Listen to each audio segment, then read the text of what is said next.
एक बार की बात, दो जने होची और दोनों दारू पी गए और दारू भी वहां पी के दिल्ली में जाके बढ़िया मार काली और नशे बन के घने नशे इतने हो गए। दोनों जने बढ़िया वाली मार काली पी के बोला एक काम करे अक्के साल लाल किला देख के आवांगे। वो लाल किला देखने खातर बोला क्यों कर चलेगा। ऑटो में बैठे, ऑटो वाले ने घुमा घुमू के तार दिए, समझ में नहीं आया सौदा। बोला रिक्शा कर, रिक्शा की भी कने कर लेकड़ेगी। वो रिक्शा वाला कर लिया, लाल किले का आगे खड़े, भाई लाल किला जाना है। नुला जी बैठो। रिक्शा वाला ने भी देख लिया नशे बन रहे हैं पूरे, दो चार डंगे चला के नुला जी आ गया लाल किला। नुला भाई नहीं और कने सी छोड़ दो।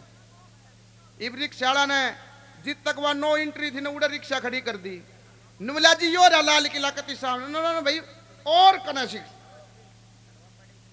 तो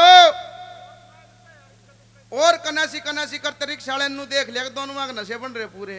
दोनों पर एक बीचे कलडे और टाली का लगा टन टन और पैडल मचा दिए, जोर जोर तो उल्टे पैडल मारे और रिक्शा ला मारी। 10 मिनट तक यो कर्तव्य करया और बोला बाबू जी जल्दी से उतर लो लाल किला आ गया है। वो जोर तो बोलिया बिहारी जब उनकी आंख खुली बोले आ गया। बोले हाँ। बोला बहुत बढ़िया तेरा सारा काम बढ़िया, पर मेरी इस रिक्शा थोड़ी अलगी चला कर मानस मारण वर्ग का काम करा क्या था।